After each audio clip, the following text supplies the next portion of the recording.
mo dadalhin ito? Unang-una po, General, kasi meron po akong tinatawag na community theater po sa amin sa Bagak Bataan. Meron po akong motibo doon na kahit previously tinutulungan ko po silang magkaroon ng kasanayan sa entablado.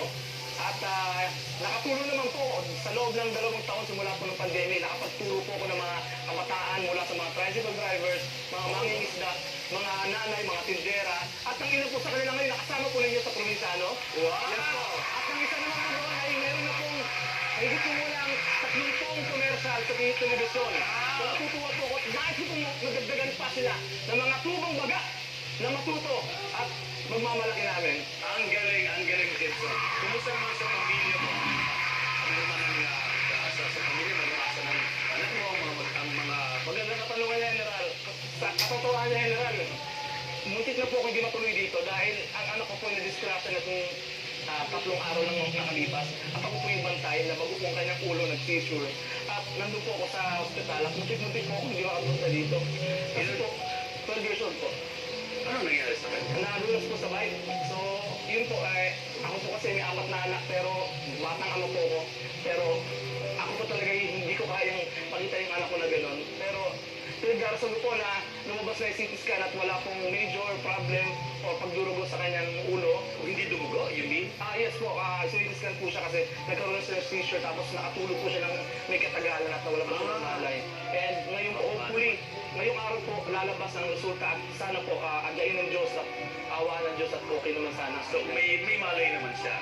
Sa ngayon po, umalis po ako na may malay po siya. So nakakausap mo? Nakakausap Balik po. kay Kasama ang mo naman tubig nasa... ko. Hindi po niya masamahan dahil meron po kaming supling bago po. May pag na panganak. Okay, sige. Jimson, so syempre, kahit pa paano, kung ano man, malaking bagay ang 920,000 kung may mga gastusin sa hospital. Tama po, General. So, I'm rooting for you, Jimson. Yes po, General. Yes. Lalong-lalo na, siyempre sa anak mo, pareho eh. Yes, yung ginagawa mo para sa mga taga-teatro doon sa Bataan, sa Tama po. community, I'm so proud of you, Thank you Jimson. so much. Yes, at para sa anak mo. So, ipanalangin natin, sana, okay? I'm rooting for you, Jimson. Yes, So, General. let's play the final spin. Yes, General! Times 10. Jimson, para sa iyong advokasya, para sa mga taga-teatro, sa Bataan, at para sa iyong anak na aksidente, paikutin ko na ba ang iyong spingo wheel? Yes, General! Let's do the spin! Spin! Spin! Go! Mountain! Mountain! Mountain! Mountain! Last 50! Mountain!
program is co-presented by Cream Silk, Maya, and Nescafe Classic.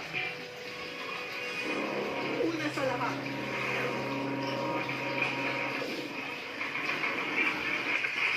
Kailan ako madrasyon na, tagtiro na naging, sunod-sunod na putok ng baril ang umalingaw-ngaw sa labas ng isang polling precinct sa Tuburang, Basilan.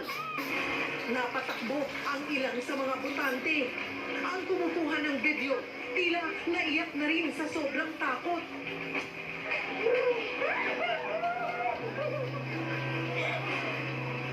Yan at iba pang balita sa barangay at SK elections ngayong araw. Ihahatid na.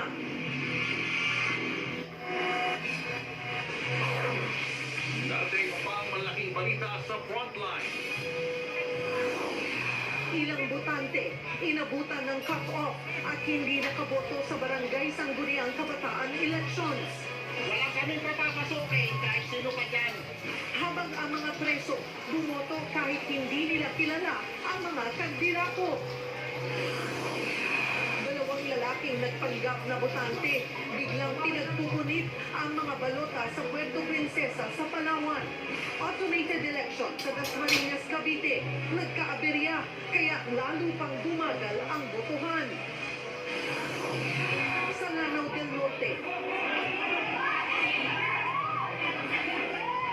mga taga-suporta ng magkabilang kandidato nagrambulan.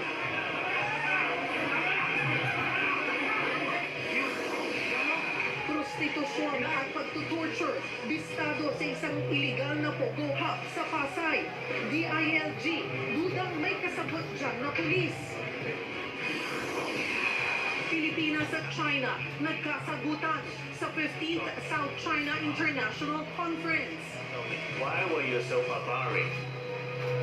Kill Chinese fishermen. You keep on mentioning the word barbarism.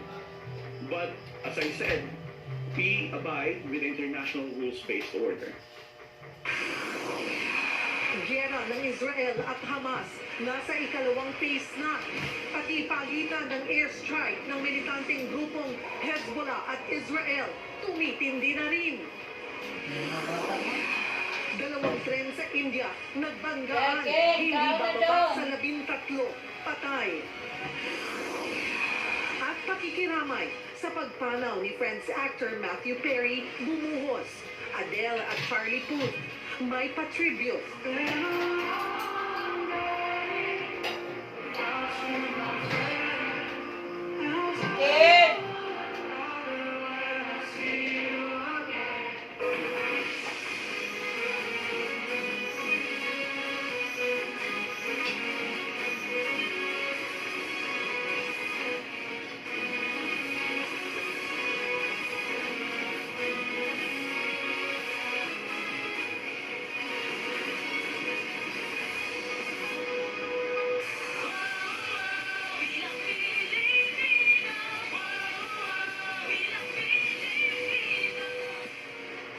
Nabalot ng karahasan ang ilang lugar sa bansa ngayong araw ng botohan.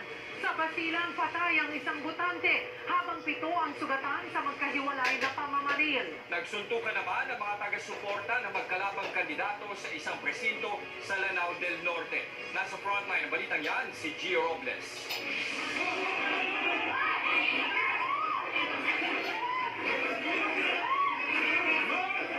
Nagrambulan ang mga taga-suporta ng magkalabang kandidato sa isang barangay sa Nunungan, Lanao del Norte.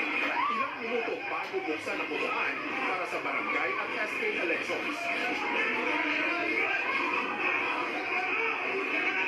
Sa dami ng nakisuntok kahit mga nakaduty na pulis, nahirapan sa pag-awat. Hindi pa malinaw kung ano ang pinag-ugatan ng rambol, pero natuloy naman kalaunan ang botohan. Nagkapunit-punit naman ang mga balotang ito sa dalawang polling precinct sa Puerto Princesa Pilot Elementary School sa Palawan. Ayon sa mga otoridad, dalawang lalaki ang nagpanggap na botante at pumasok sa classroom mag-aalas 11 kaninang umaga. Sa pilitan nilang kinuha ang higit 300 hindi pa nagagamit na balota Pinagpupunit-punit ang mga ito at saka ikinalat sa buong kwarto. Agad inaresto ang dalawang lalaki na tumangging magbigay ng pahayag. Saglit na sinuspindi ang butuhan habang hinihintay ang mga kapalit na balota mula sa kalapit na paaralan. Ayon sa COMELEC, hindi naman ito mauuwi sa failure of election dahil hindi nakuha o nakompromiso ang mga ballot box. Pero kinailangan i-extend ang botohan sa mga apektadong presinto. Nagdagdag na rin ang mga bantay na sundalo sa lugar. Ayon naman sa COMELEC, kamag-anak ng isang kandidato ang mga nanira ng balota. Pero wala pa siyang pahayag kaugnay ng insidente.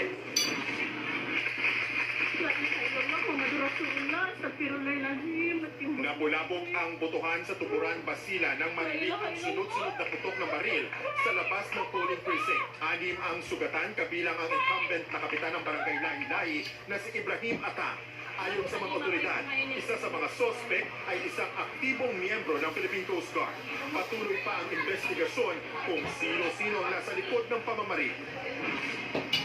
Sa Basilan pa rin, patay ang isang botante matapos pagbabarili ng isang lalaki sa loob ng presinto sa Badha Elementary School sa bayan ng Tipo-Tipo. Isa pang botante ang nadamay at ngayon kritikal ang kondisyon. Inaalam pa ang pagkakakilanlan ng sospek at ang kanyang motibo. Nagbabalita mula sa frontline, Gio Robles, News 5. Napagalan sa proseso ng eleksyon ng ilang botante sa Negros Oriental. Sa isang presinto, idinahilan ng mga botante ang mga balotang hindi nagkasya sa lumang ballot box. Live mula sa Dumaguete na sa frontline ng balitang yan, si Gary De Leon. Gary, tapos na ba ang bilangan dyan? Kung Cheryl, mula sa 549 na cluster precinct, 541 yung nagbibilang pa rin ngayon. 80.33% yan ang kabuuan ng mga nagbibilang dito sa Negros Oriental. Yung iba kasi alas 4 na ng hapon nagsara matapos pabotohin yung mga kababayan natin na nasa loob pa ng paaralan ng mag-cut off dahil sa katatapos na eleksyon. Pagkatapos niya, nagkaroon naman ng konting mga problema kagaya ng ballot box na pina at voters verification ng mga botante. Alas 7 ng umaga ng simula ng botohan sa 549 Cluster Precinct sa Negros Oriental para sa barangay at SK election.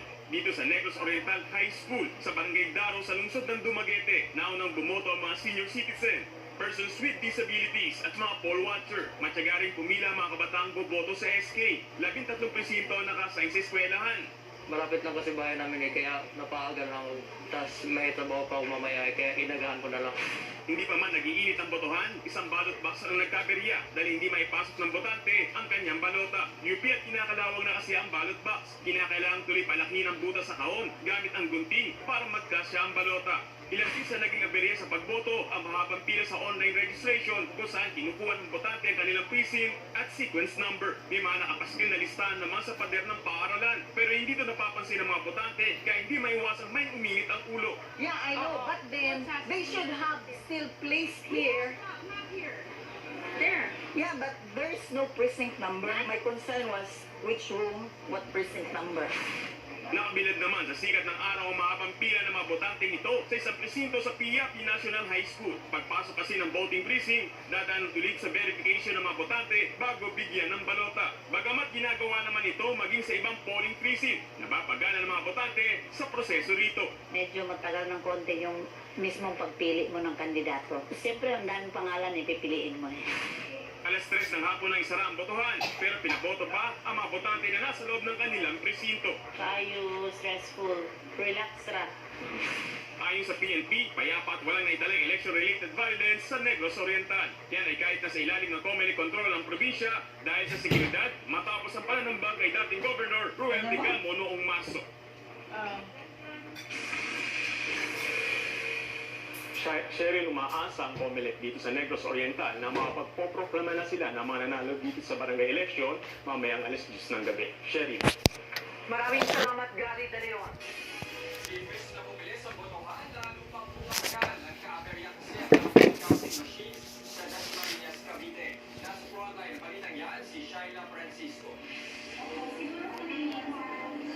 Punit sa balota, naabutan ng News 5 sa Balibaran 3 Elementary School sa Dasmariñas, Cavite. nasira ang balotang yan matapos umarong magkamali ng basa ang vote counting machine. Ang dahilan, paper jam o pagkakaipit ng papel sa makina. Ang paper jam na yan, isa lang sa mga bilyang nagpatagal sa pilot test ng automated barangay at SK elections, inabot din ang siyam-siyam bago yan naayos. Kaya humaba ng gusto pila sa loob ng presinto. Ang ending, lalo pang tumagal ang botohan. Una, misalid siya. And then, dapat i-return, i-return. Nung mag-return siya, nung una ayaw. Nung pangalawa na, ito na ang lumabas. Nakulit. Taga-ati. At saka, sa taga-tungo ko, first time ko ito nalaranasan na napunit siya. Kaya hindi ko rin alam. Aminado naman ang COMELEC na Jams, ayan, Jams. ang vote counting machines.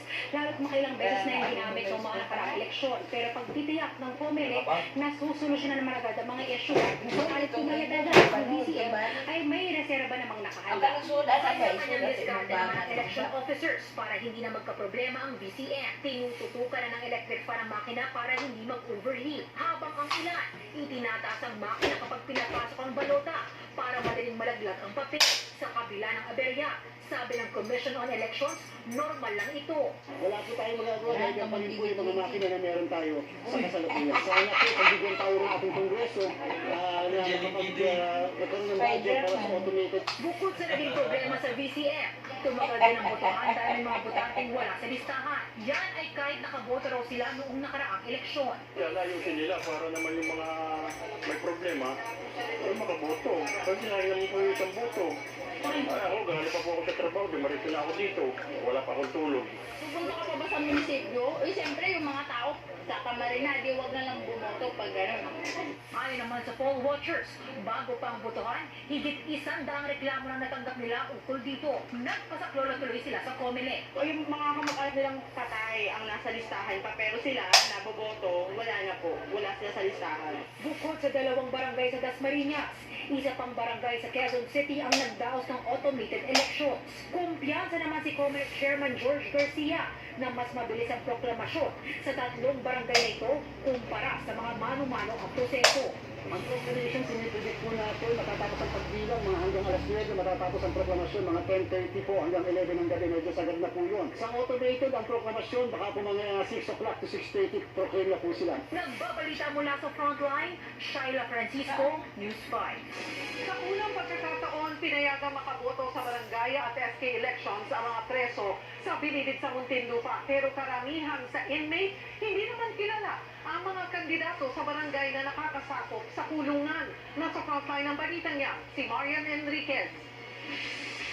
880 preso sa Bilibid ang nakapagparehistro para makaboto sa barangay at SK elections ngayong araw. Pipili sila sa mga kandidato sa barangay poblasyon sa Muntinlupa na nakasasakop sa Bilibid. Ang inmate na si Jeff maagang pumila. May nakahanda pa siyang listahan ng mga ibobotong kandidato pero aminado siyang hindi niya kilala ang mga nasa listahan. Paano ka nag-come up dyan? Paano mo nagawa na sulat yan? Binigay lang po sa amin sa loob. Ano? Binigay po sa loob.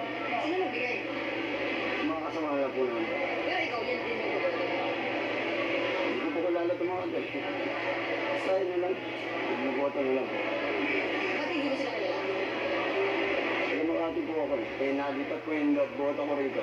Maging ang presong Simon bumoto rin. Pero taga Maynila siya kaya hindi rin niya kilala ang mga kandidato. Alam naman po natin, ma'am, na nasa loob kami, ma'am. Hindi naman po kasi nakaka-kampanya. Kumbaga, idea lang po na kung sino na lang may boto. Ganun na lang po.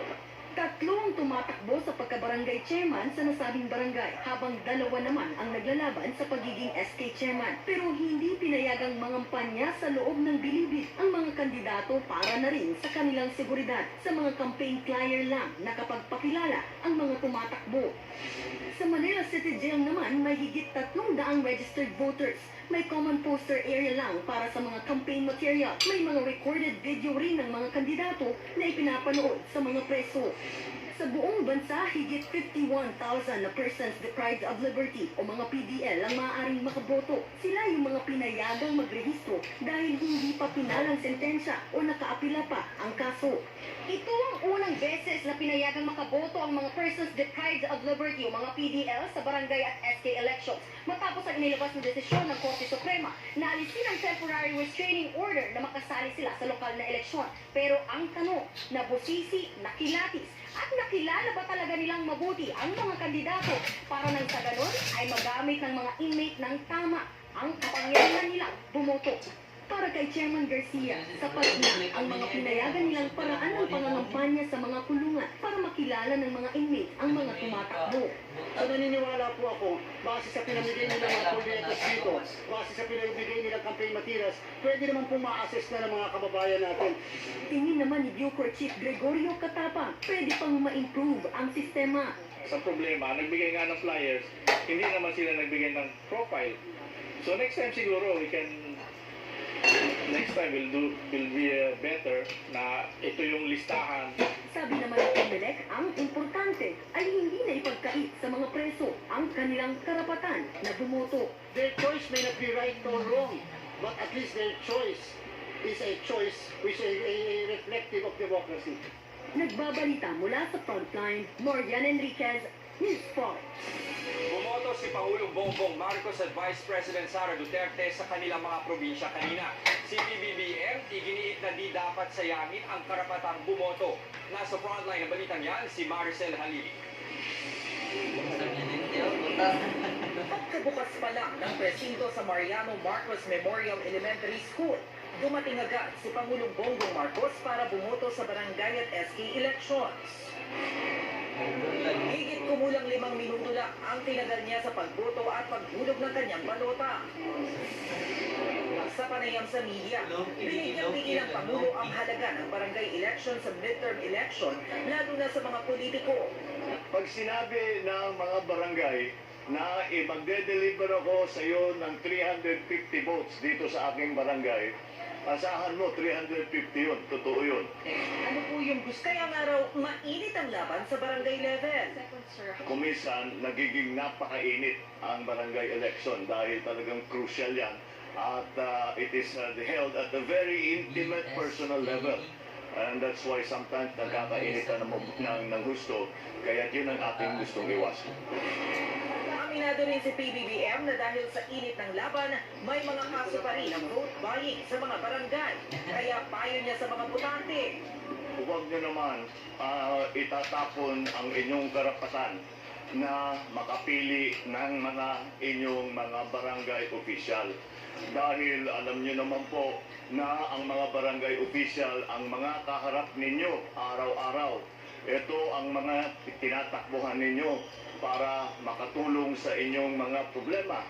Kaya kung idadaan lang sa bayaran, ay hindi kayo mawawala yung boses ninyo.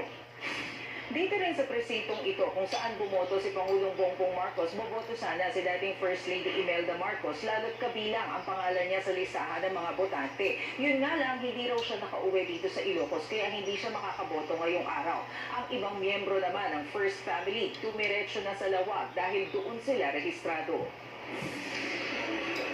Kabilang narito ang anak ni PBBM na si Congressman Sandro Marcos na tumiretso sa Lawag para bumoto matapos samahan ng ama sa bata. Maaga rin bumoto sa Davao City si Vice President at Education Secretary Sara Duterte. Giit ni VP Sara, matatapos na ang election period, oras na matanggap na ng mga gurong tumayo bilang Board of Election Inspectors ang kanilang honorarium. Itong Friday, bibuksan nila ang kanilang command center. At yung command center nila ay mag-close lang, hindi pagkatapos ng election, kundi pagkatapos ng pagbigay ng honorarium sa mga teachers. Kung 100% na ang download at 100% na ang pagbibigay doon sa mga in-charge sa field operations, doon pa lang magsasara ang command center ng COMELEC para mapanigurado nila na nabuo nila yung proseso pre-elections, during elections, and post-elections kasama yung pagbibilang, pag-submit ng mga results at pagbibigay ng honorarium. bago umalis sa voting venue, nakihalubilo muna ang bisa sa publiko at kumain ng fishball. Nagpapalita mula sa Frontline, Maricel Halili, News 5. Naniniwala ang COMELEC na dapat palawikin pa ang oras ng botohan sa mga susunod na barangay at SK elections. Pero kahit maaga ang pagsasara ng mga presinto, kumpiyansa ang whole body na mataas ang voter turnout ngayong eleksyon. Nasa pansay ng balita niya, si JC Cosico. 14 na lokal na opisyal ay iniimbestigahan ngayon ng Commission on Elections dahil sa pagkakasikot umano sa vote buying. 13 sa kanila ay mga mayor, habang isa naman ay gobernador. Hindi na binanggit ng COMELEC kung saan LGU sila nakaupo, pero lahat daw sila nasa Luzon. Babala ng COMELEC, pwedeng maharap sa election offense ang sino mang opisyal na mapatutunayang sangkot sa vote buying. Pati po sa bahay pa nila, pinadidistribute ng iba mga pag-aari po nila. Sana hindi nila nakikialam ang mga ilang official ng local government sapagkat alam niyo po, lalo lang itong nagugulo ang halalan sa barangay at SK. Pagdating naman sa inilang oras para sa pagboto, aminado ang COMELEC na bitin ang 8 oras sa pagbubukas ng voting precincts. Mula yan alas 7 ng umaga hanggang alas 3 ng hapon. Kaya plano ng COMELEC na hilingin sa Kongreso na palawingin na hanggang alas 5 ng hapon ang mga sunod na eleksyon ng SK at barangay. Para po mas makapagsilbi sa mas madami mga botante. Kumpiyansa naman ang poll body na makakapagtala ito na 75% na voter turnout ngayong barangay at SK elections. Kasi yung 2015, 2018, nagre-range sa 70 to 71% ang voters turnout. Ngayon po, walang kadahilanan, hindi tayo makakaboto sapagkat mahaba naman po yung bakasyon ngayon. Bago naman tuloy ang magpalit ng liderato sa mga barangay, umabila ang COMELEC ng 1 linggong transition period sa mga aalis at papalit na opisyal. Kahit po sinabi ng Supreme Court na bukas, yung pag-assume, sana may transition kahit 1 linggo. Kasi po yung accountability ng gamit ng mga pera. Tapos siyempre mga tauhan, iisipin niyo po kung biglang may mga mawala ng mga equipment o gamit, baka po ba ibintang doon sa mag-a-assume na bagong nanalo. Ngayong nairaos na ang eleksyon, sunod na bubusisiin ng COMELEC ang Statement of Contribution and Expenditure o SOSE ng mga kandidato. Rewardiya sa lahat ng tumakbo, nanalo man o natalo. Kahit pa nga po kayo ay nag-withdraw during the campaign period, pero kayo naging kandidato, you have to file the Statement of Contribution and Expenditure. Kung ito po ay pangalawang beses kayo hindi makakapag-file, hindi kayo nag-file ng 2018, hindi kayo nag-file ngayon, kayo po ay hindi na makakatakbo kahit kailan. At hindi na kayo pwedeng ma-appoint sa kahit na anong ahensya ng pamahalaan. Nagbabalita mula sa Frontline, JC Cosico, News 5. Susunod, away ng dalawang grupo pagkatapos ng botohan sa Maguindanao del Norte na uwi sa pamamaril.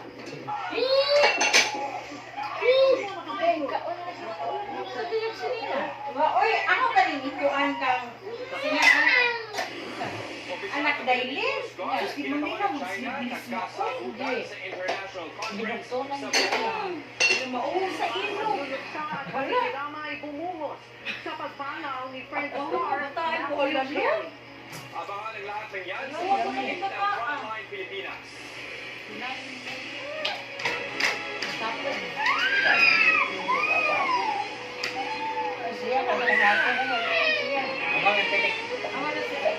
Tara. Buwasan ko. Alas, sino? Ayaw ba mo? Tara.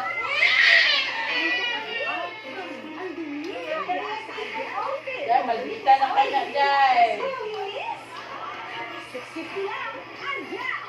Research shows, pag may arthritis, madalas may down din for arthritis pain. Magpapalit sa puso, mabilis sa tulog. Si Kuan? Si Naida? Si Naida? Paggamot sa arthritis, Ha? paggamot sa plana, ang Planax, magpapalit Winston, may daog? sa tulog. Ikaw, Wilson, daog na ko mo Winston. Isa nagsunti. Si Taroroy. Ano magkas? Atong tuan, ginamit, gamot. Nagkuhan din, Andre, kung kaya, pero tanang tao manibukang ni Andre. Basta medyo niya may mukuan. New and better chicken McDo. Much malaki, much juicier, Tignan nyo na kaya, still marunong ikuan. Nice! Ganda! And I am Vice Ganda! Good day for a date.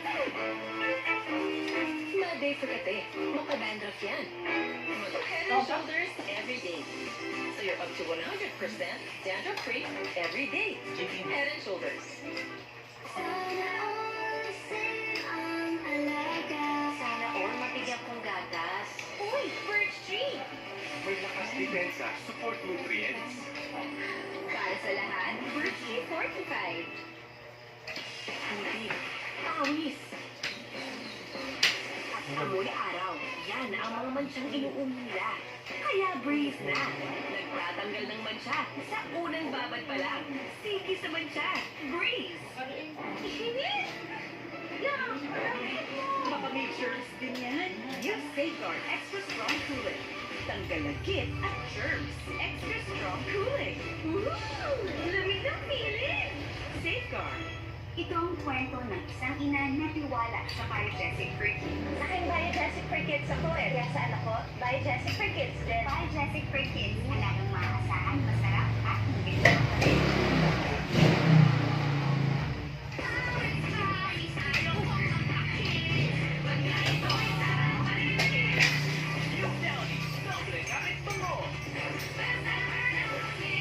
Alam mo? 6 pesos lang. Unique Close Up Amazing. Amazing. Ano yun? Close Up has antibacterial zinc para fresh breath all day. Bakit dapat Immune Pro? Kasi ito lang ang tablet na may zinc plus technology. Stable at buo ang combination ng vitamin C and zinc to help strengthen overall immune health. Magtiwala sa Pro. Immune Pro. Unilab yan. As we age, our bones, joints, and muscles require additional nutrients. Anlene 5X helps support joints, strengthen bones and muscles in 4 weeks. Wow! Mommy's great! Try Anlene 5X now. Sis, nakikal-active. Parati akong pagod. At nalagos pa ang buko. Pwedeng simptomas yan ng iron deficiency anemia. Mag-Sangolia! Kailangan mo ng iron-rich multivitamin para tumulong pasiglayin ng dugo. Life back on! Sangolia! Buhag-hag hair! Ordinary conditioner! Baka kulang yan! Switch to Pantane's first supplement conditioner with provitamin and real keratin. Repairs damage for lustrous and smoothness all day. Pantene! Kahit umuulan, tuloy-tuloy ka pasado bukas. Ay, amoy kulot uniform mo. Buti na lang, may Sir Charcoal Fresh. May odor black flower, kaya kung sampay sa suot, marunong pa rin sa bango. Unique! Sir Charcoal Fresh. New and improved Energen cereals loaded with fiber with New Zealand milk, vitamins to boost immunity with 2 times more egg. Good for breakfast, merienda, or when hungry at night. Mag-Energen araw-araw, any time of the day. Energen. Want that K-pop glow? Try new Rexona Vitamin Bright with super antioxidant CB3 and D for a deo that gives you super bright glow and up to 72-hour unstoppable freshness. Good day. We can do better. Hey! Oh, Let's go again. Phew. Dancing all day, still bright and fresh. Drink. glow super bright with unstoppable freshness. New Rexona Vitamin Bright. Glow for it. Kompleto na tayo! Amoy favorite na. Dahil kompleto tayo, handa ako ng paborito nyo. Mas buwang sarap with your cubes. Buong-buo, hindi sarap. Oo na ang Pasko sa pansit! Adobo! Spaghetti ko! Sarap nito. Mahirap! Galing talaga. Ang buo ang Pasko! Lord! Hi! Uy, Chopo! Kaso I'm trying to be healthy, kaya iwas muna kaya type kita. Eto type ko yan. Ang cute mo! Yan ang cute natin. Bagay tayo. Sorry yan. Masarap, di ba? Kaya magugulat ka. It's good for you. Bye, that's Your bar soap cleans, but does it also moisturize? Dove Body Wash does both. It cleans like soap, while its nutrient moisture technology penetrates up to 20 layers deep to moisturize like lotion for visibly soft and smooth skin. Dove Body Wash. Hi! Sore throat?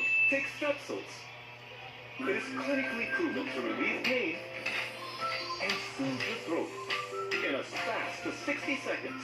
Say goodbye to sore throat with Strepsils. Nakakahiya! Baka makita nila yung underarms ko. Try Nivea Extra Brightening Deo, now in sachet. Get protected and extra bright underarms with 50 times more vitamin C plus collagen boosters. The #1 liquid deo brand, now in sachet. Ma, nakalubi na ako! Paano ulit maglinis ng banyo? Anak, Tomex dapat. Dahil sa fake formula, mas magaling itong magtanggal ng stains at germs. Thank you, Ma! Linis na! Proud of you, anak. Tomex, unstoppable. Malakas ang boses ko. Problema sa baradong ilong? Mag-Vicks Inhaler for fast relief mula sa baradong ilong kahit kailan, kahit saan. May lakas ang boses ko! Vicks Inhaler.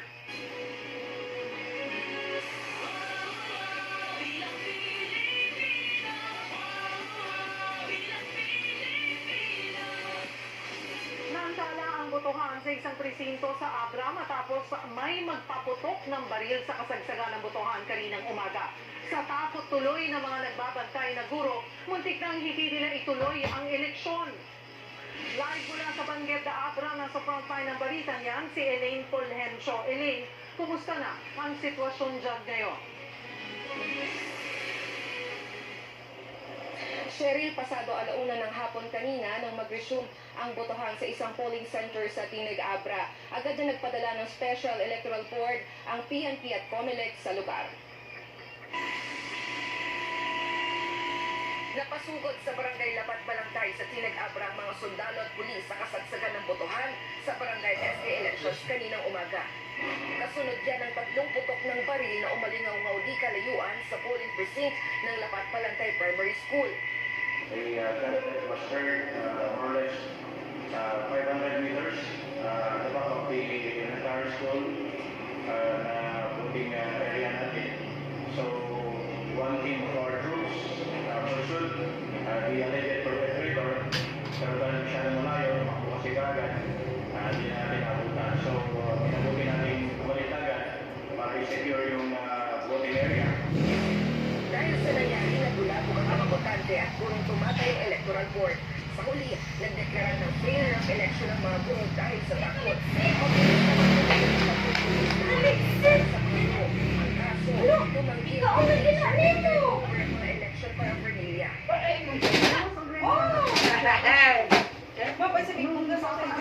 Sana namin ang PNP, yung 3 teachers na ayaw mag-receive.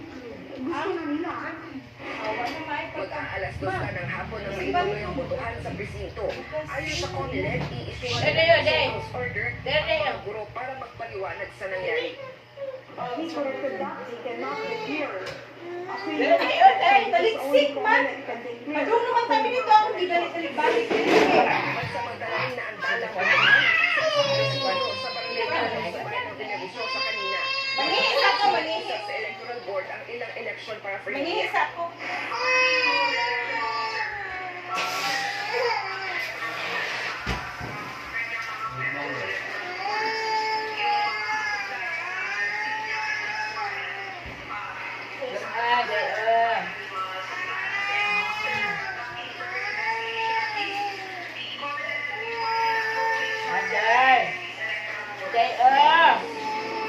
Sa barangay Amahan sa bayan ng Bukay, bantay sarado ng PNP at sundalo ang Apang Elementary School. Wala silang inaasahang gulo pero nakatulong daw ito para makampante ang mga botante. Medyo mainit. Pero kung naman mga presensya ng mga sundalo dito sa barangay. Kaya secure naman Sa kabuuan, aabot sa 284 na kandidato ang mag-testing barangay SK elections sa Abra. At sa naman ang nagtakaw na maging electoral board member. Sa kabila nito, wala namang gaanong kaberya. 61 pulis na nagpiling maging electoral board support ang in-standby sa probinsya. Cheryl, bandang 5:50 ng hapon, pagbang na isinara ang botohan sa barangay Lapat Balangtay sa Tinag-Abra matapos ang nangyaring aberya. Naka-red alert status pa rin ang PNP at AFP sakaling magkaroon nga ng tensyon sa canvassing at proklamasyon ng mga nanalo. Sa ngayon, may isang kandidato na tumatakbo sa pagkakapitan nito o sa Bangged Abra ang may pending petition kaya sakaling manalo, sususpindihin ng COMELEC ang proklamasyon nito. Yan muna ang latest mula rito sa Bangged. Balik sa inyo. Maraming salamat, Elaine Polenso. lugar sa Bangsamoro, Muslim Mindanao o bar ngayong araw. Tatlo ang bahay habang mahigit 5 ang sugatan sa pagkakahiwalay ng insidente ng pamamari. Nasa frontline ng balitang yan, si Mon Gualvez live mula sa Cotabato City Mall. Ano na ang latest dyan?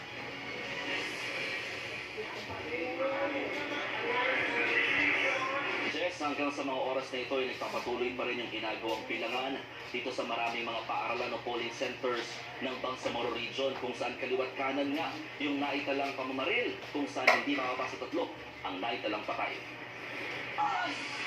Nagtakbo ng mga lalaking ito sa labas ng Sarilikha National High School sa Barangay Selva sa Dato Sinsuat, Maguindanao del Norte.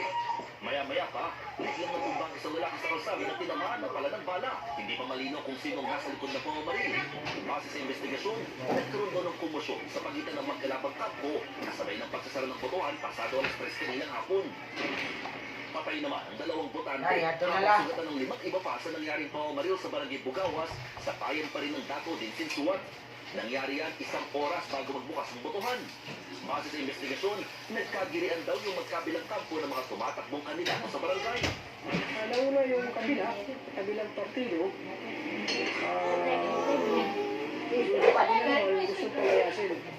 Dahil accordingly, hindi daw sila taga-residente ng barangay. Ayun, nagkainitan. Pagkasuntukan hanggang sa umabot sa barilan. Sa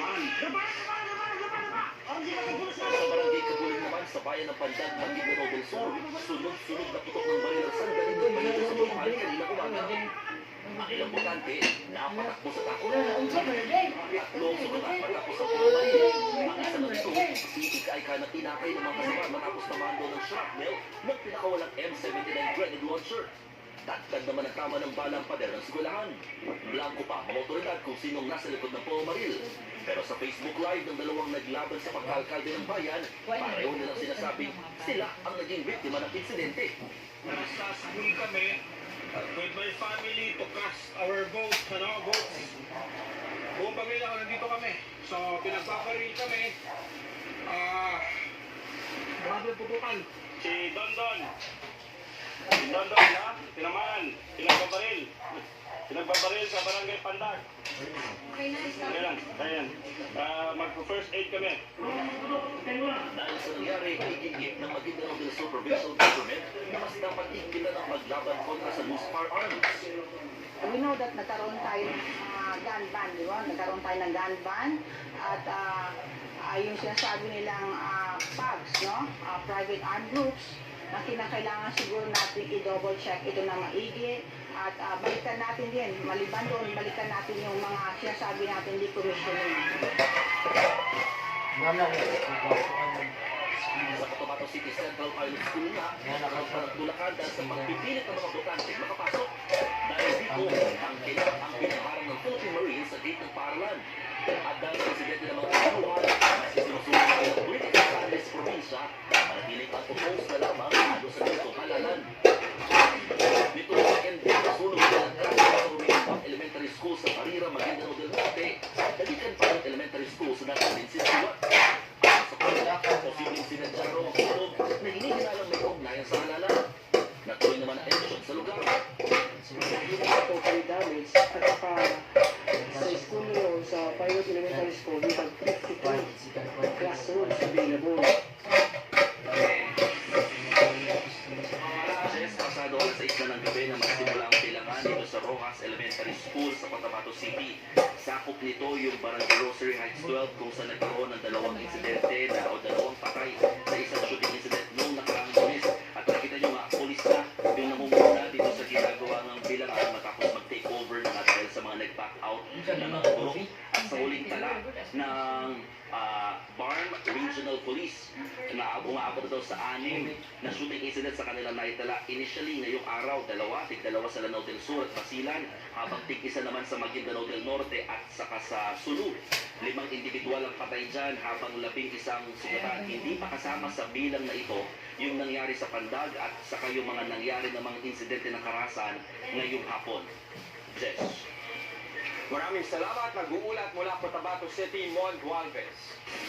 Mahigit 96,000 ang registered voters sa Barangay Bagong Silang sa Caloocan para sa eleksyon ngayong taon. Sa dami ng botante, hindi maiwasang maiyak sa pagod ng mga nakipagsiksikan. Live mula sa Caloocan, nasa frontline ng balita niyan, si Jenny Dongon. Kumusta, Jenny, ang naging botohan dyan? Cheryl Calvario ang proseso ng pagboto para sa ilang senior citizen at mga PWD dito sa Bagong Silang Elementary School. Inabot kasi ng 1 hanggang 3 oras yung paghahanap ng kanilang presinto bago nakaboto. Hindi maiwasang maiyak ni Lolo Alfredo sa pagod na inabot para lang makaboto ngayong araw. At naiiyak pa rin. Napagod? Paano ba? Napagpagod din. Sa pila-pila din. Oo. Sa ganun. Siyempre nahilo-hilo ko kung saan ako yung mga nagaganong yan. Alas 5 pa lang ng madaling araw, nasa Bagong Silang Elementary School na si Lolo Alfredo. Sa edad niyang 73, pinili niyang gumising ng maaga para bumoto. Pero pagdating doon, sakit ng tuhod ang inabot niya, kakapanik-panao. Makita lang kung saan dapat bumoto. Hawak man ang precinct number. Wala naman ito sa tinatang priority lane para sa mga senior, buntis at mga PWD. Walang umaalalay sa kanya. Bagamat may nakalaang polling precinct para sa mga senior, PWD, buntis sa first floor ng paaralan. Kung wala naman sa listahan ang iyong pangalan, mapipilitan kang pumunta sa covered court para humingi ng tulong sa PPCRV. Ang 73-year-old na si Lola Marcelina, inaangkot na raw sa tagal ng paghihintay na mahanap ang kanyang pangalan. Sabi ko nga, kung paakit yung bako, hanggang peso, uuwi na lang ako. Ay, hindi ko naman kaya kasi umakyat. Kasi yung hilang, naman kaya ko pa yung pag-akyat. Ang PWD na ito, kinailangan pang gumamit ng magnifying glass, mahanap lang ang pangalan niya sa listahan. Sa kabila ng hirap, di binalak ng mga nakausap namin na umuwi hanggat hindi nakakaboto. Tulad ng mag-asawa ito na nakasakay pa ng wheelchair ang dinadialysis sa si Lola Cynthia. Parang hinihingi ka na ako. Hindi kami boboto kami talaga, ma'am. Talagang ipaglalaban po namin yung boto namin. Bago naman mag-alas 7 ng umaga, naglagay ng mga upuan para sa mga senior at PWD sa covered court. Dito naman siya naghintay si Lolo Alfredo. Matapos ang 1 oras, naibigay na rin ang kanyang balota. Happy.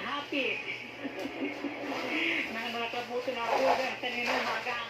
Ikot na ikot hanggang patas bababa. Sobrang pagod na po. Pero okay lang. Masaya naman ako. Nabuto ko na sa loob ng puso ko. Pagdating ng alas 3 ng hapon, isinara ang gate dito sa Bagong Silang Elementary School. May ilang nila pumunta at pilit nakiusap para makaboto. Pero sa huli, umuwi na lang sila. Sa Barangay Loma de Gato, sa Marilao, Bulacan, lantaran ang pamimigay ng sample ballots sa labas sa isang paaralan. Bawal na bawal yan ayon sa Comelec election rules. Sinubukan silang sawayin ng News 5, pero depensa nila,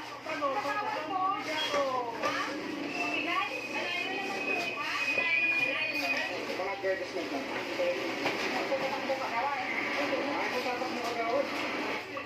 wala namang nanguhuli at hinahayaan lang ang mga namimigay ng sample ballot. Ay nagpapatuloy yung pagbibilang ng boto sa mga paaralan dito sa Barangay 176. Itong Barangay 176 ang top 1 barangay sa may pinakamaraming botante sa buong Pilipinas na aabot nga sa 90,209. Sa ngayon, andito tayo sa covered court ng Barangay Silangan o Silang. Inihintay na natin yung canvassing ng mga balota. Kaya nakastandby na rin dito itong kanilang mga poll watchers, maging yung mga volunteer group. At malalaman natin mamaya, Cheryl, kung ilan ba yung bumoto. Lalo't kanina, marami-rami yung hindi nakaabot sa 3 p.m. na deadline ng botohan. Cheryl. Maraming salamat, Jenny Donga. Kakaiba naman ang isang barangay sa Caloocan. Ito kasi ang maituturing na pinakamaliit na barangay sa bansa na may 2 residente. At ang kapitan nila at higit 200 botante hindi doon nakatira. Nasa frontline ng balitang yan, si Gio Robles. Sa 118 barangay sa lungsod ng Caloocan, namumukod tangi ang barangay 76 sa kahabaan ng Samson Road. Ang barangay hall nila matatagpuan sa loob ng mall. At kung sa ibang barangay umaapaw ang mga residente, sa barangay 76 halos wala na. Katunayan, sa report ng BCIJ of Philippine Center for Investigative Journalism, ang barangay 76 ang pinakamaliit na barangay na may 2 residente lang. Pero ang nakakagulat, may halos 300 na rehistradong botante ito para sa barangay at estate elections. Pinumpirma naman yan sa News 5 ng re-electionist sa pagkakapitan na si Fausto Adelino. Maging siya raw, hindi residente ng barangay 76 dahil taga-Malabo na siya. Kwento niya, karamihan ng dating mga taga-barangay 76 noon ay mga informal settler. Lumipat o nagsialisan sila matapos tayuan ng mga gusali at negosyo ang halos 3 hektaryang lupang sakop ng barangay na isang commercial area. Pero sabi ni Cap, kahit hindi na sila sa barangay 76 nakatira, dito pa rin sila bumuboto. Kanina, naabutan namin siya sa polling precinct ng barangay 76 sa Gomburza Elementary School. Wala namang umalis ako. Gusto kami dyan. Hindi na ako lumipat na ibang barangay. May sagot naman si Cap sa mga diskumpiyado sa pagiging barangay chairman niya sa isang lugar na wala namang nakatira. O wala akong residente, natutulo ako naman ng koleksyon ng city. Pwede sa mga business permit, kaya covered kita. Inabutan din namin ang ilang mga botante ng barangay 76. Sa anong barangay po kayo nito? Barangay 76 po. Ano mo naman residente pa kayo ba? Opo. Ay, residente ba? Hindi. Nasa ano kasi palipat-lipat eh. Dati 133 ako, ngayon 143. Kasi nangungupahan po. 76 pa rin, binubutuhan, pero watak-watak kami ng tirahan. Ayon sa COMELEC, walang mali sa pagboto ng mga dating residente ng barangay 76 kahit pa hindi na sila dito nakatira. Nangyayari daw talaga yan lalo na kung hindi nag-apply ng transfer of residence ang botante sa paglipat niya ng bagong address. Talagang binabang po natin yung pong issue ng 2 residente niyan sapagkat alam niyo po magkaiba again ang tinatawag na domicile at saka resident. Kaya na po natin yon.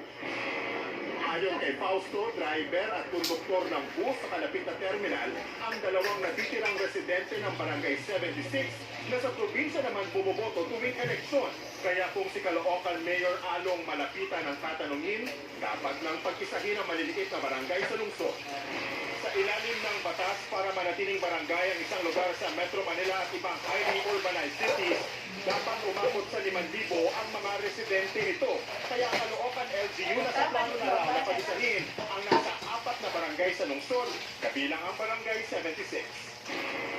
Ito ay para mas mapakinabangan ang pondo at serbisyo ng mga mamamayan. Iniisip ko na saan pupunta ang budget ng barangay kung wala rin namang mga residente. Nagpabalita mula sa Frontline, Gio Robles, News 5.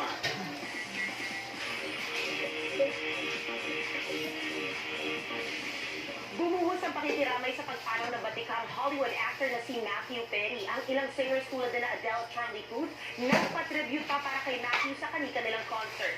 Narito ang report.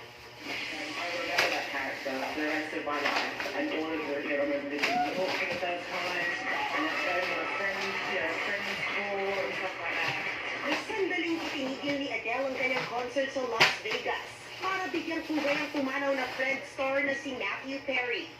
Sabi ni Adele, hindi man sila formal na magkakilala ni Matt, labis siyang napasaya ng yumao aktor sa pagganap bilang Chandler sa Friends. Nagpa-tribute rin sa kanyang concert sa Melbourne, Australia si Charlie Puth para kay Matthew. Tinugtog niya ang theme song ng Friends na I'll Be There For You. Saka sinundan ng kanyang sikat na goodbye song na See You Again.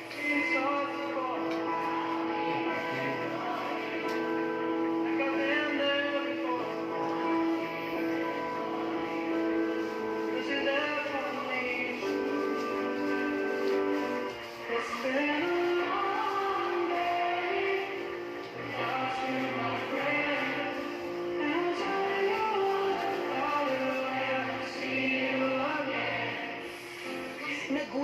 nalungkot naman si Canadian Prime Minister Justin Trudeau sa pagpanaw ng dati niyang kaklase na si Matthew.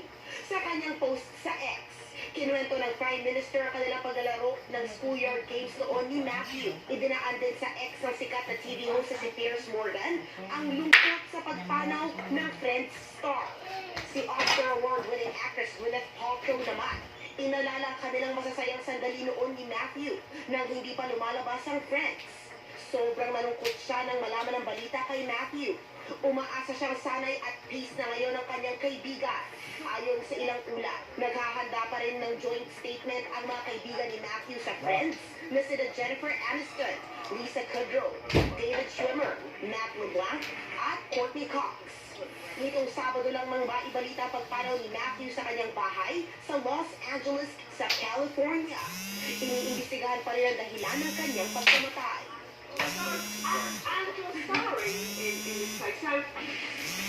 Pumaraw naman sa edad na 45 sa pagbatang actor comedian na si Joey Paras. Ayon nga sa kaanak ni Joey online, 5:40 p.m. kahapon pumanaw si Joey. Dahil wala naman ang kanyang pamilya nagtulong para makilala sa ospital ang kanyang nabi. Nakilala si Joey sa ilang pelikula tulad ng Last Supper No. 3, Sister Akas, Born Beautiful at ang pinagbidahan niyang Gwen Derama film na Becky Ka. Susunod, viral ngayon ang snatcher ng cellphone na naisahan matapos maagang biktima ang motor niya. Dating CBD laban Secretary General Attorney Melvin Matibag sa puls sa video habang nakikipagtalo sa gitna ng botohan sa San Pedro, Laguna. At bagong U.S. House Speaker Mike Johnson may pangako sa bansang Israel. Yan at iba pa sa pagbabalik ng Frontline Pilipinas.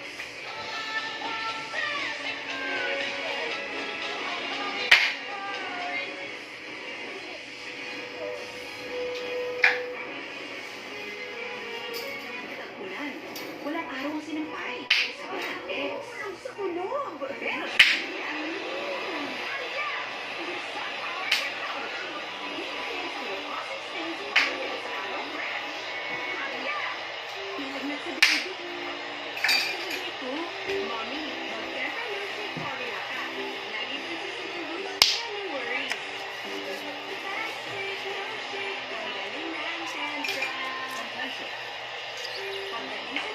Mag-no-shake formula and bra. Laging consistent ang dose, kaya no worries. Dahil 100% dissolved paracetamol. No-shake formula and bra. No-shake, ang galing ng Tendra.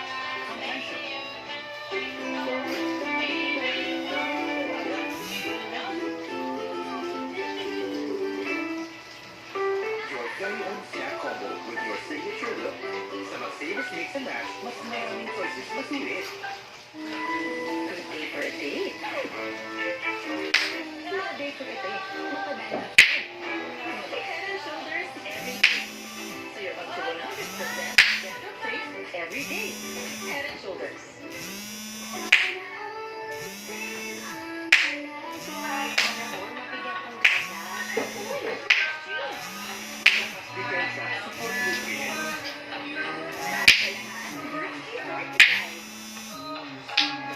Washing is the first line of defense against germs. Pero hindi lahat ng sabon pareho. Hand washing with Safeguard helps provide long-lasting protection against germs. Wash hands properly. Stay safe. Safeguard. Sa sipon, raise your standards. Switch to the Decogen Forte Cold Standard. The most powerful Decogen. Decogen Forte. Mas maluwag ang paghinga. Mas mahaba ang ginhawa. Decogen Forte. Do you worry about indoor drying odors? Ako, hindi. Choose New Downy with advanced perfume pearls and resist indoor drying odors. Impressive and long-lasting scent. New Downy.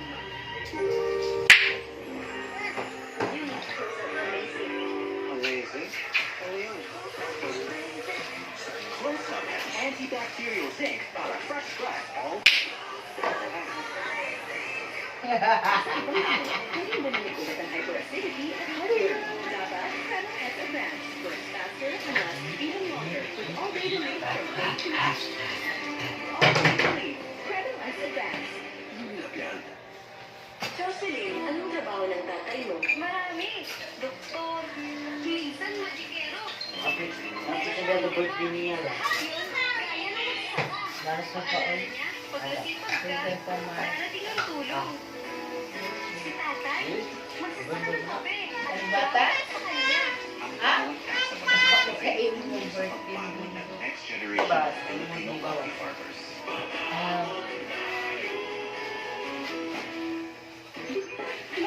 Nakauwi na ako. Paano ulit maglinis ng banyo? Anak, tubig na ako. Dahil sa Take Formula, mas madali itong magtanggal ng stains at germs. Thank you, ma. Linis na. Proud to be anak. Gomez, unstoppable. Huwag hug hair. Ordinary conditioner. Baka kulang yan. Switch to Cantace first. Supplement conditioner. With Revitalizer and Real Keratin. Repairs damage for less risk and smoothness all day. Pantene. Ang birthday natin ni mo 16. Major boys. Try new Vicks lozenges. It helps clear the nose, soothe the throat, and relieve cough. So voices, new Vicks lozenges. Araw, kahit anong init mo, gusto pa rin ang bango ng damit namin dahil may Surf Tacon with Sunroom Technology. Sa kita hair icon, kung Insaharan. mas kumabang mainit. Papa. Insaharan si Papa. Tinuubos? Ma, pwede pa itong taon naman na. Sarap. Okay. Papa. Hindi. Pawis. Amoy araw. Yan ang mga mansang inuumula. Kaya breeze na. Tatanggal ng mansa. Unang babad ka lang. Sticky sa mansa. Breeze. Kaya malalay. Yan ang bibigyan ng kulay. Sa hirap ng buhay, tiwanag kang may gagabay. Masasandal mo siya. ATP. Kalusugan. Magtatakbuhan. ATP. Kalusugan. Makaasahang ATP. Hala? Isa niya dito yung sakit mo. Okay, rauntag na tagaan mo sa klibo. Ang mga matagay ko sa klibo mo na nag-uul ko. Maganya. Ang magi-magi sarap. Ay, pulot na masok. Pulot. Alos ay mas pulot eh. Bumili ang mga mahal. Isa pa rin sa mga tao. Sa pag-discount ko. Alay, nagbuhay sila sa amin. Tanggal.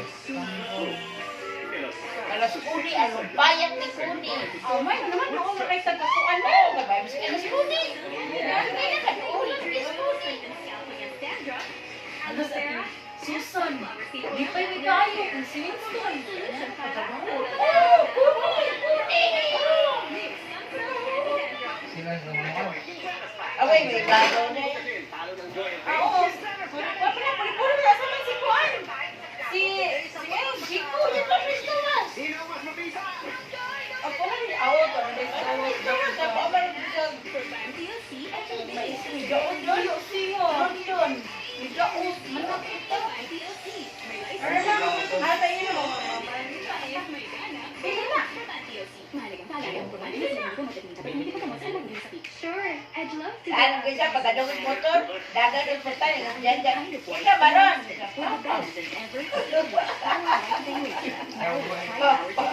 You get whitening powder that bursts instantly from your skin whitening expert. Doble na daw ang pagod mo dahil doble ang kain mo. Baka iba na kailangan mo ngayon. Switch to Bear Brand Adult Plus. May doble calcium, B vitamins, and vitamin C para doble ang tibay. Mag Bear Brand Adult Plus. Sino ang barbaric sa dagat? Ang China o ang Pilipinas?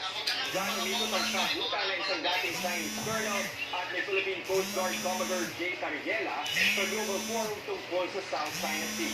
Nasa frontline ng balita niyan si Camille Samonte. Muling nagkaroon ng face-off sa pagitan ng Pilipinas at China, pero hindi sa dagat, kundi sa isang global conference. Sa virtual presentation kasi ni Philippine Coast Guard Commodore Jun Cariela sa 15th South China International Conference na ginanap sa Vietnam, tinalakay niya kung paano raw nagbago ang tungkulin ng mga Coast Guard ng iba't ibang bansa. Kung dati umiikot lang ito sa maritime law enforcement, marine environmental protection at maritime safety, ngayon ay nag-evolve na raw ito sa pag-iit sa teritoryo ng isang bansa. Bagay na makikita raw sa China Coast Guard. This situation is further complicated by the establishment and utilization of the China Coast Guard. Instead of perceiving them as a fulfilling maritime security roles, Coast Guards are now seen as deceptive smoke screens used to advance territorial claims. Dagdag pa ni Cariela, lalo pang pinalala ng inaasal ng China Coast Guard ang imahe ng Coast Guard organizations. Rather than being seen as a potential de-escalation approach, the China Coast Guard actions have raised concerns that Coast Guard competitions could escalate conflicts in the South China Sea. So if there's only one deviant behavior among the Coast Guards in the region, that would be the China Coast Guard. Pagkatapos ng presentation ni Tariela, ang tanong si Zhao Gu, retired senior colonel ng China, ang ngayon senior fellow for Central for International Security and Strategy sa Tsinghua University ng China. Tanong niya, bakit daw tila pinapalabas si Tariela na ang China ang devil sa rehiyon at anghel ang Pilipinas? Dito na inungkat ni Zhao ang pagkakasangkot ng Philippine Coast Guard sa pagkamatay ng mangingisda mula China noong taong 2000 at isa pang mangingisda noong 2013. Why were you so barbaric to kill Chinese fishermen? Sagot dito ni Taniela, diplomatically settled na mga isyong binanggit ni Professor Zhao. Ibuelta rin siya sa paglalarawan sa PCG bilang barbaric. Thank you for using the word barbaric.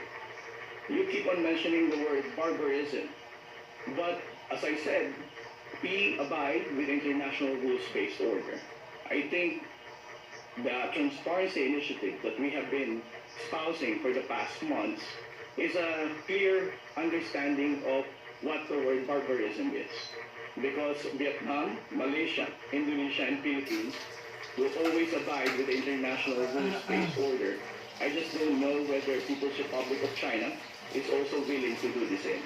Sa isang social media post, sila nagpahaging pa si Tariela. Sabi niya, ang modern barbarians daw ay yung mga naniniwala na ang domination o paghahari sa mundo ay madadaan sa puwersa at kapangyarihan, lalo na kapag nakikitungo sa mga mas maliliit at manginang bansa. Ang mga barbarian daw na ito ay pinipiling hindi sundin ang rules-based order at sa halip ay gumagamit ng intimidation at aggression. Nagbabalita mula sa Frontline, Camille Samonte, News 5.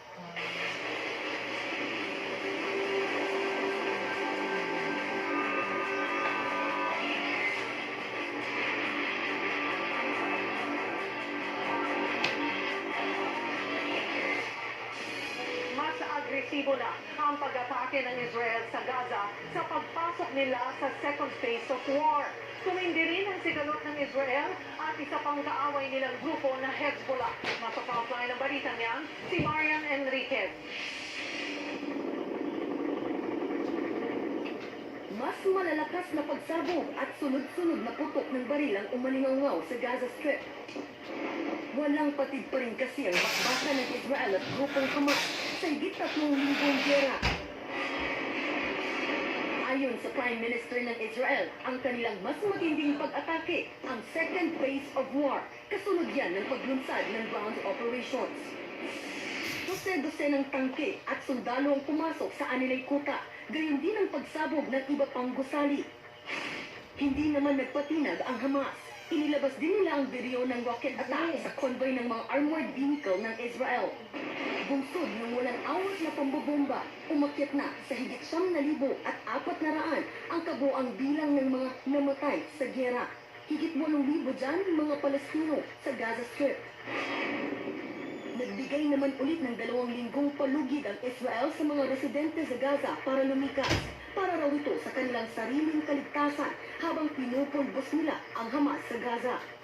Sa isa namang panayam, sinabi ng Israeli ambassador sa Pilipinas na wala silang interes na okupahin ang Gaza. Ilang dekada na rin anila silang wala sa teritoryo, taliwa sa claim ng Hamas at Palestine. There will be no occupation by Israel of Gaza. There is no plan of occupation of Gaza. Hamas has facilities We have to make sure those facilities do not continue to operate. The responsibility of the government is to protect its civilians and to make sure they run their own safe life. Pero welcome yan ang Palestinian ambassador to the Philippines. Why they are still making our life miserable? Why they are blocking every possible peaceful initiative to withdraw from our homeland? Dagdag pa ng opisyal, may hawak daw ang Israel na 6,000 Palestinian. Pagdidiin pa nila sa aksyon ng Israel sa Gaza. This is a systematic, ethnic cleansing for the Palestinian people. Sa ngayon, wala pa rin usapin ng tigil putukan sa magkabilang kampo sa kabila yan ng panawagan ng United Nations General Assembly na ceasefire. Kasabay rin ang tumitinding digmaan ng Hamas at Israel, lumalala rin ang palitan ng airstrikes mula Lebanon patungong Israel. Mula naman yan sa isa pang kalabang grupo ng Israel na Iranian-backed group na Hezbollah. Nagpakawala rin ng Israel ng rocket sa Syria bilang ganti sa pinalipad na missile sa kanila. Bukod sa gera, nagkakagulo na rin sa iba't ibang bahagi ng mundo dahil sa kabi-kabilang protesta. Nagbalyahan ang mga pro-Palestine supporter sa airport na ito sa Russia. Pinagsisira rin nila ang mga gamit at pasilidad ng airport dahil sa protesta. Nagbabalita mula sa frontline, Morden Enriquez, News Sports. Nasa bansa na ang ika-4 na batch ng mga OFW na apektado ng giyera sa Israel. Live mula sa Nagia Terminal 3 na sa frontline ng balitang yan, si Rainiel Pawid. Rainiel, kumusta na yung mga umuwing OFW? Jesper, 62 sa ating mga kababakaitan, itik ng bakbakan sa Israel ang nakauwi na nga sa Pilipinas. 32 sa bilang ay mga hotel workers, 28 ay mga caregiver, at 2 ay pawang mga bata. Pasado alas 4 ng hapon, masalang lumapag sa NAIA ang 60 OFW mula Israel. Bitbit man ang mapait na karanasan sa bakbakan, nabunutan naman sila ng tinik nang masigurong sila'y balik Pinas na. Nagiging magugulatin na ako, makarinig lang ako ng mga tunog ng helicopter, yung mga sasakyan po ng mga sundalo na nagpapatrolya sa buong Tiberias. Iba na po yung nararamdaman ko. Hanggang sa naapektahan na po yung pagtulog ko, gawa nga nung sa gabi, hindi na ako makatulog na maayos. From the first day and until the last day na nandoon kami sa Israel, so I feel nervous talaga with that situation in Israel. Kasi hindi natin alam kung anong masusunod na pangyayari. Sa ngayon, 119 OFW sa 4 na bata na mula sa Israel ang na-repatriate o napauwi na. Lahat sila ay makatatanggap ng financial assistance at sasailalim sa psychosocial intervention. Hanggang ngayon, 2 Pilipino pa rin ang pinaghahanap sa Israel. Wala pa rin schedule ang pag-uwi ng mga labi ng 3 Pilipinong nasawi. Ang isa sa mga anak ng nasawing caregiver na si Paul Castelvi, inaayos na ang mga dokumento para makalipad sa Israel. 8 buwang buntis kasi ang uwi ng asawa ni Castelvi na nasa Tel Aviv.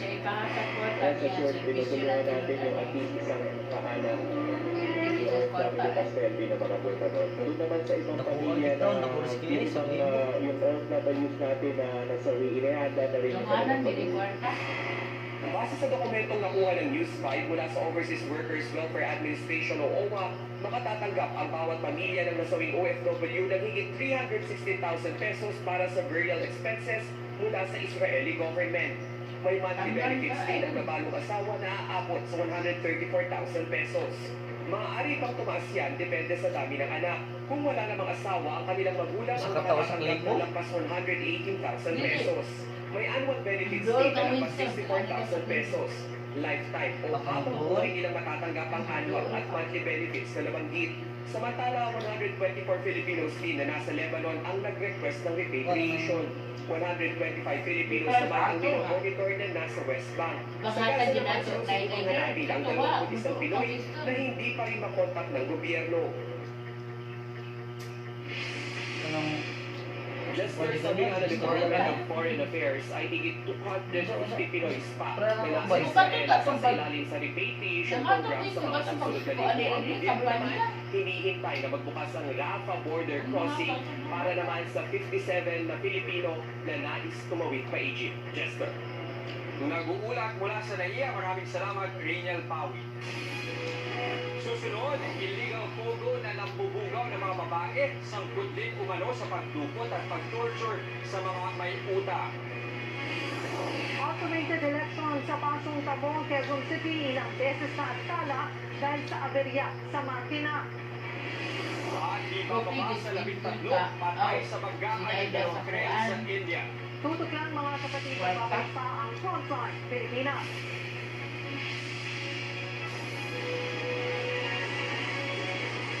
Ariel School States Challenge. Ang mga bata magaling sa pagmantsa. Hindi ito kaya.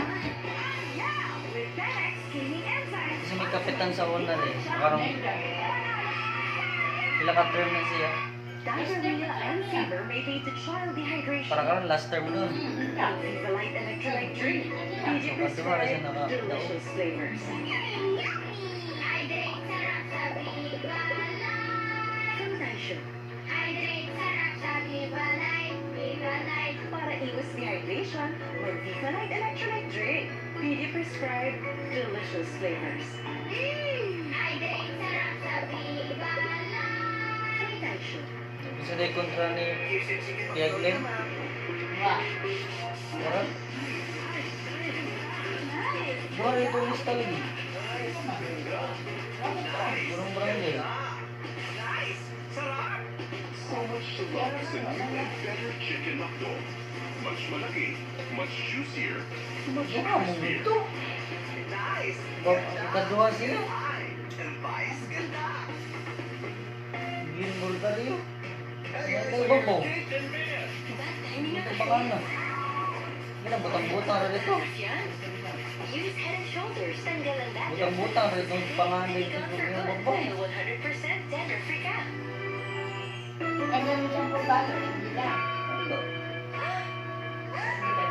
Ako ito nga. Hindi dana ko. Walang kasaya. Wala na mas inaabangan pa. Dili man. Gawa sa Alaska. Wala na iba. May totoong gatas to. sa Lumayakap sa bawat Pag sapa. may babaw niya, duhang ilagong nagpangan. Ikaduha ko siya.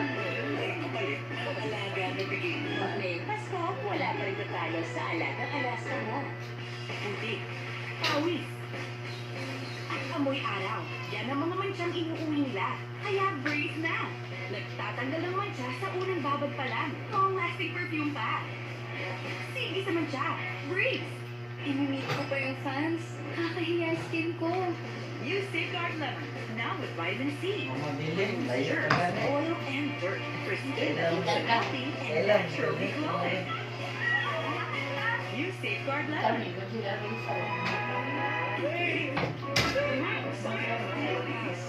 May Pinisulili Gold Canal. Subok mo na. Subok for 36 years. Subok ito. Pinisulili na subok na. Hindi na yan. Now use Downy Contra Bulok, our 4-in-1 Bulok solution.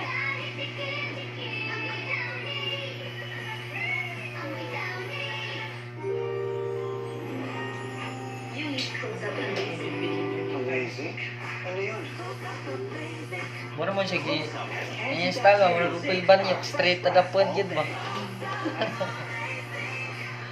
One more time. Why di ka dugan? Inakalagay naman kanya niya. Dinastic ko eh.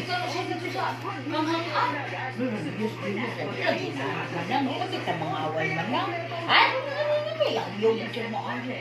Malang, di lagi na maayo man lang. Magdawag kita ng sulong sa pasultis tao. Di kita mga away. Ang Dinos Junior, di ba? Lahat yun. Yung sa maayo. Paalala niya. Pagkaya yung istikan mo. Dating ang tulong. Si tatay. Maldita yung mga wili. At sobrang sa kanya. Ang bawat tasa ko ng Nescafe tulong sa pagbangon ng next generation of Filipino coffee farmers.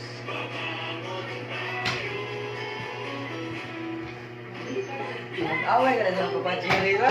Paano ulit malinis ng bago. Anak, tubig dapat. Mas madali pag tinanggal ang stains at germs. Sige na. Pero gani ba? Kasi sigay. Away, may ginagawa. Careful. Careful pa rin. Try Pantene Hair Fall Control. Formula with microprovitamins, strengthens hair from within. For 10 times less hair fall. Natalanda po sa nga. Kasi, nagagawa sa mga tumisan ba naman mga ganyan. Ang kamay ni Mami. Sinabi sa ko sa dibdib. Sa ko ginay bata, pero hindi. Bubuko. Dito. Isang piso pa. Na po ako. At dito, nababawasan ko ang sakit ng ulo ko. Hindi ito magic. It's Vicks Vapor Up may eucalyptus oil. Ang panahon ng plena ay gumaan ang utot sa tuwan at mental pagpakinhawa sa sakit ng katawan at ulo para sa mahiging na tulong. Vicks Vapor Up. Ang mag-Vicks Inhaler. For fast relief mula sa Pradino, anytime, anywhere. Amoy panis. Kasi sa ilalim ng sebo, may invisible grease na may germs at virus. Vitamin C, safeguard power. Triple D, pati invisible grease na may germs at virus. Mas tanggal. Walang amoy panis. Joy with safeguard power. Sabi, kahit mo itang malapot kita. Kasi hindi yan hitamin sa iba. Ako, Go Geo Executive Optical. Expert Eye Care. State-of-the-art facility. Affordable eyewear.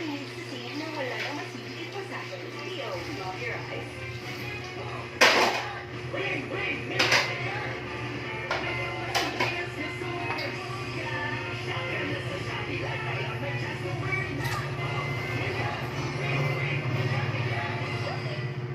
Inside every child, there's a champion. Bring it out with Milo. With milk, all barley, and energy-releasing nutrients. Bring out the champion with Milo. Lumalamig ang hangin. At umiinit ang feelings na damdamin. Ganyan ang feeling ng Pasko. Kung trip yung daanin lahat sa kanta, at kayo'y taga Greater Manila area,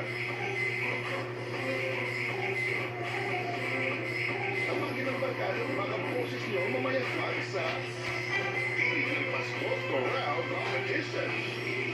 Get a chance to win the grand prize of 450,000 pesos.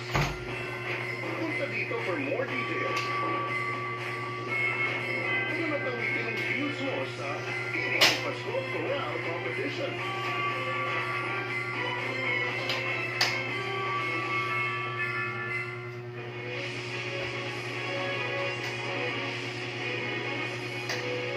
Nabisto ang isang torture chamber sa loob ng illegal pogo hub na sinalakay ng mga pulis sa Pasay. Tago ang naturang kwarto kung saan umano dinadala ang mga may atraso at utang para pahirapan. Nasa frontline na balitang yan, si Justine Punza. Kita pa ang mga natuyong dugo at bakas na suka sa pader ng kwartong ito.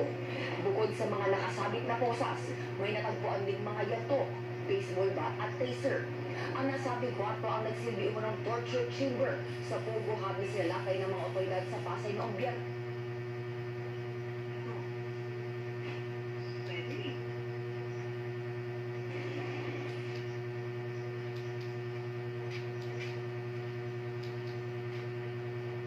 Yung mga sinasabi niyang allegations, yung mga hindi na nagbabayad ng utang, lalo kung sila ay gumamit ng residential rooms sa kanilang mga bahay dito, yung merong mga atraso sa kanila, yun ang pinotorture ko.